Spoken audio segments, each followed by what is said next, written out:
بسم الله الرحمن الرحيم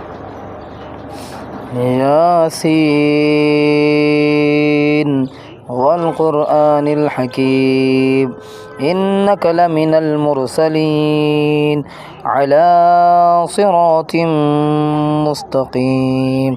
تنزيل العزيز الرحيم لتنذر قوما ما